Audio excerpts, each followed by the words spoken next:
again, ladies. Right, this is a VR for Amy Love. Amy Love is having a challenge. I think she's got more than 5,000 subscribers. So that's a feat in itself, isn't it? And she's having a challenge, and it is a challenge to think outside the box with a pocket letter. I don't know many people who like to do pocket letters. Some find them totally meaningless. Others find it an easy way of sending little bits and bobs through the post by putting them in these little plastic inserts.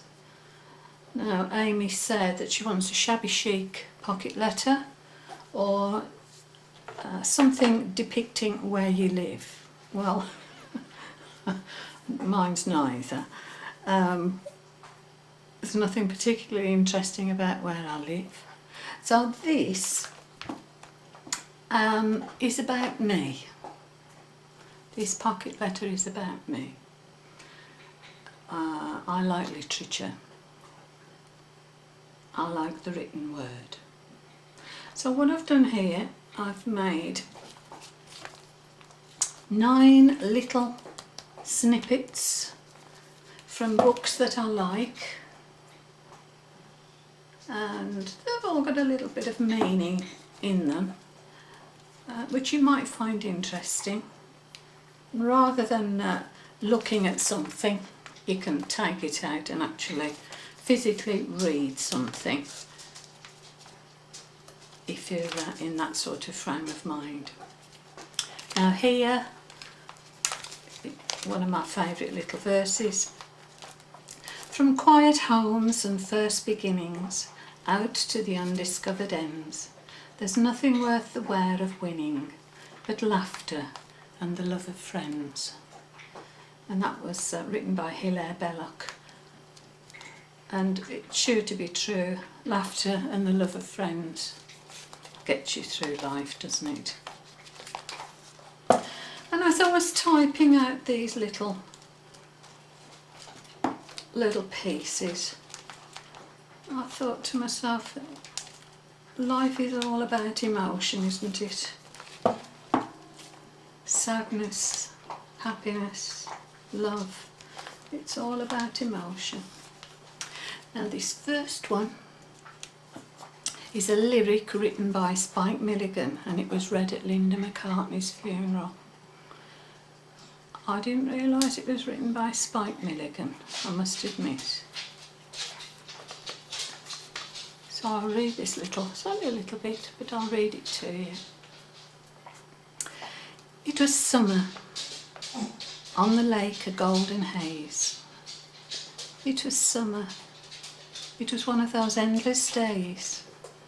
So we talked through a field of clover and then over a sheep-spun hill, and it seemed it would last forever. And it did, until came evening. We swung on the garden gate. It was heaven. You were 7 and I was 8, and we watched the stars suspended, walking home down an apple lane, me and Rosie, a doll, a daisy chain, on an evening that would never come again. So that's a sweet little lyric by Spike Milligan.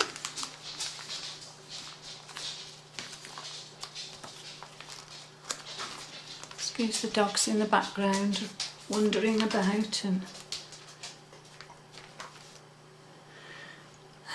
right, now this one is from Zelda to F. Scott Fitzgerald. And F. Scott Fitzgerald wrote quite a few books. One of my favourites was The Great Gatsby. And this one Zelda wrote to her husband. I look down the tracks and see you coming, and out of every haze and mist Your darling rumpled trousers are hurrying to me. Without you, dearest, dearest, I couldn't see or hear or feel or think or live. I love you so, and I'm never in all our lives going to let us be apart another night. It's like begging for mercy of a storm, or killing beauty, or growing old without you. I want to kiss you so, and in the back where your dear hair starts and your chest. I love you, and I can't tell you how much. To think that I'll die without your knowing.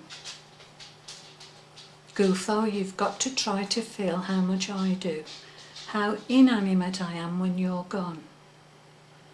Nobody's got any right to live but us. Come quick to me. I could never do without you.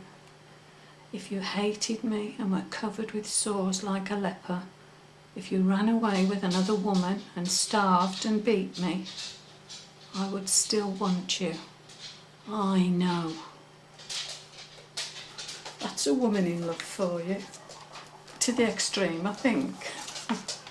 I don't think I'd like to be beaten up, would you? But she wouldn't mind. She loved him to bits.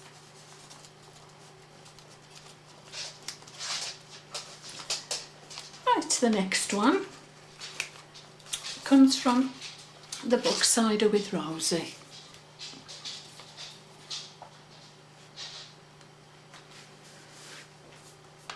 Then suddenly our absent father died, cranking his car in a Morden suburb. And with that, his death, which was also the death of hope, our mother gave up her life. Their long separation had come to an end, and it was the coldness of that which killed her. She had raised his two families faithfully and alone, had waited 35 years for his praise, and through all that time she had clung to one fantasy, that aged and broken, at last in need, he might one day return to her. His death killed that promise and also ended her reason. The mellow tranquillity she had latterly grown forsook her then forever. She became frail, simple-minded, and returned to her youth, to that girlhood which had never known him. She never mentioned him again, but spoke to shades, saw visions, and then she died. We buried her in the village, under the edge of the beechwood, not far from her 4-year-old daughter. That's quite sad.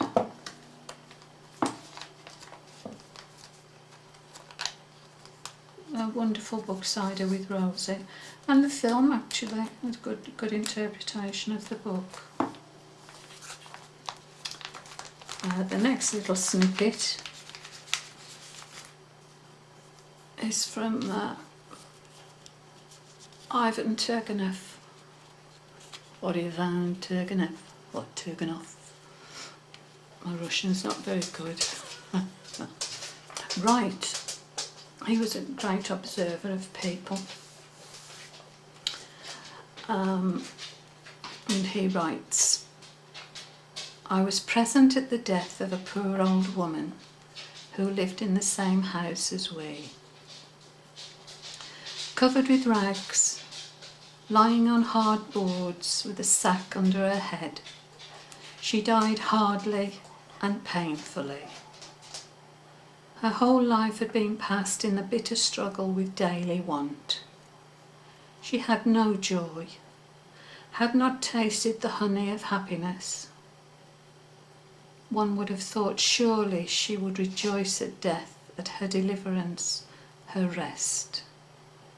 But yet, as long as her decrepit old body held out, as long as her breast still heaved in agony under the icy hand weighing upon it, until her last forces left her, the old woman crossed herself and kept whispering, Lord, forgive my sins.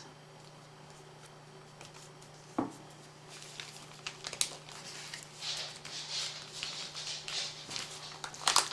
the next one is from Wuthering Heights. That's another of my favourite books.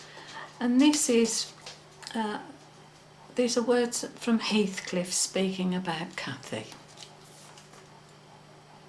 In every cloud, in every tree, filling the air and night, and caught by glimpses in every object by day, I am surrounded with her image.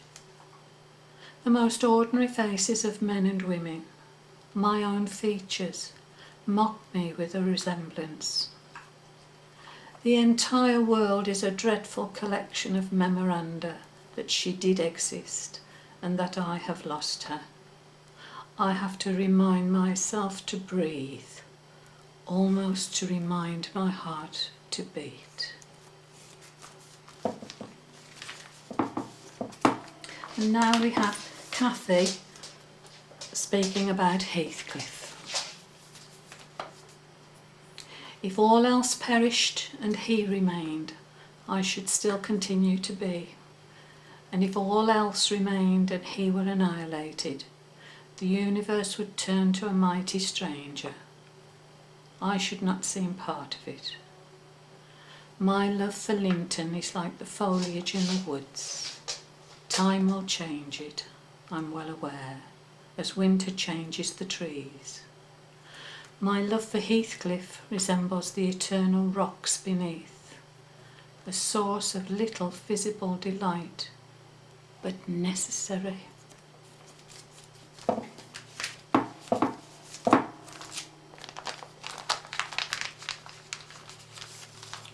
Next one is from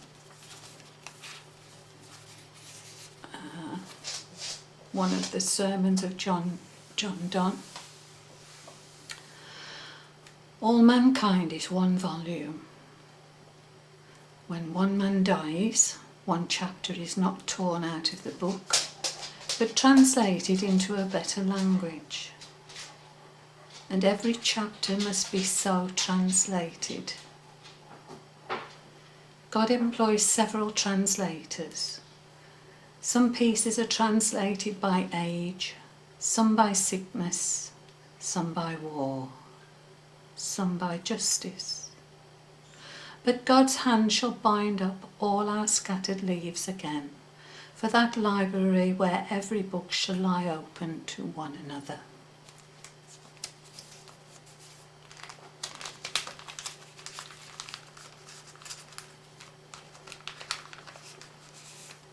And this one, last but one, from the book My Cousin Rachel by Daphne du Maurier.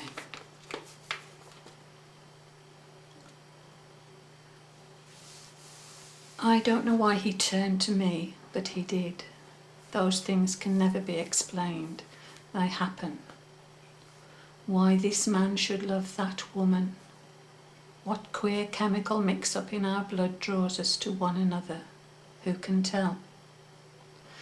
To me, lonely, anxious, and a survivor of too many emotional shipwrecks, he came almost as a saviour, as an answer to prayer. To be strong as he was, and tender too, lacking all personal conceit. I had not met with that. It was a revelation. I know what he was to me, but I to him? He was like someone sleeping who woke suddenly and found the world, all the beauty of it and the sadness too, the hunger and the thirst. Everything he had never thought about or known was there before him, and magnified themselves into one person, who by chance or fate, call it what you will, happened to be me. And the last one is one of my very, very favourite books, The Golden Sovereign, which is a follow-up to Over the Bridge by Richard Church. I think Over the Bridge is my favourite book.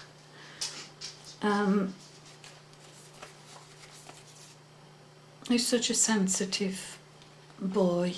He was sensitive in adulthood, but such a sensitive boy.